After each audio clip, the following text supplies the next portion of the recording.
Hello, my name is Patrick John Mills. I am an artist and I've been painting for over 30 years. I am the proud owner of Art Factory.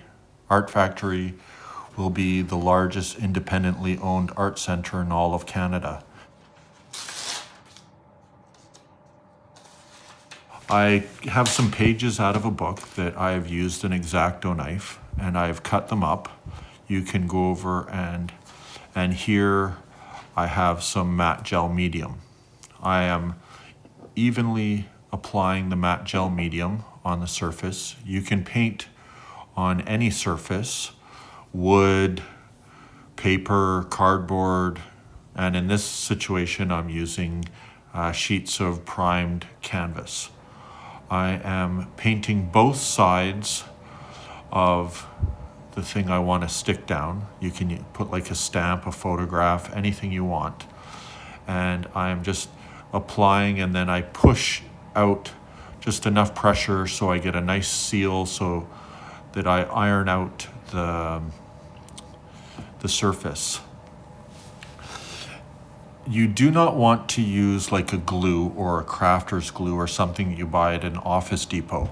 Those products are not pH neutral and they will go a mustardy dark, they will become brittle, and also the chemicals in them will they'll react, they'll erode the things that you stick on, and it won't go well for you. So try to stick to artist grade mediums, a matte gel medium, a gloss gel medium, whatever you want. Here I'm going over and I'm using just some water and I'm spraying it on, and then I go over and I get a Kleenex and then kind of like work the water into the surface. And this kind of just makes it so that the water doesn't puddle and it's kind of evenly worked into the canvas paper. This makes it so that my charcoal will kind of glide and become a little bit more interactive and not so dry. It will really be smooth. Also, the acrylic markers will just kind of glide on and really like flow more, which makes a really big difference. You can get a much more confident, strong line. If you put too much water, the acrylic markers will literally like keep diffusing and just kind of like, so you want to kind of clean it up a little bit.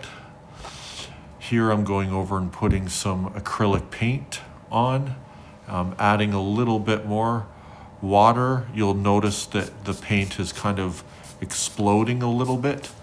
I get a Kleenex or a roll of toilet paper and I kind of push it and I remove it. Like you can, if you kind of work it in and push it on, you can, like an eraser, you can lift some of the paint off, and then I use it almost like a dirty eraser to kind of smudge it and create the effects that I want of blending. And yeah, it's just always be open to everything and try whatever works for you. It really is experimenting and being free like that. Here I am just going back again with the acrylic marker, and here comes my wife. A little bit of a blooper for you. Don't ignore me. Fucking snacky. This is what I have to deal with. This is what I have to deal with. Listen here, all the artists out there relate to this shit all the time. Is this live, Bubba? No, they're gonna include it. Fucking hell.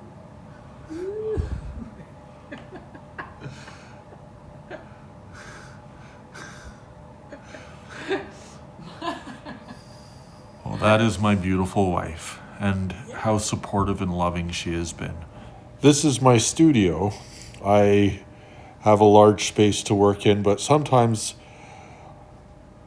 I paint in my living room. I also paint outside. I paint out in the street. I paint along the Ottawa River. I paint in cafes. I paint everywhere. I think that you can create and be an artist everywhere, including the living room.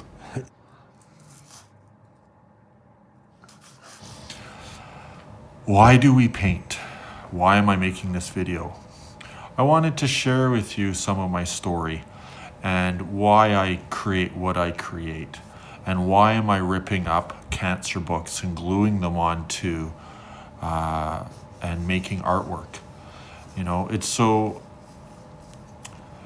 life is just incredible and it's such a beautiful gift, and I got to live. I had 3 diagnoses of cancer, and I almost died. Really, I was in the hospital for 99 days. I was in a coma for 52 days, on life support for 66 days. It was absolutely quite the journey. And so I look at these, some people call them morbid or grotesque. I look at them as victory. I look at them as where I have, as a celebration, where I've kind of looked at my own life, the fragile nature of just being alive, and I get to have the poetry and the beauty and the sensitivity to having gone through something, and I got to be really blessed to go on that journey. And what an incredible gift cancer was for me. It is. Here is my dining room table after the mess, and wow, like, I really hope that you just go out and create and share and be you, no matter what. Be brave, be bold, just live, love art, be kind, be tender. And if you have any questions or have any comments, please just put them in the comments below and I'll try to respond. And have a beautiful day and live, love art.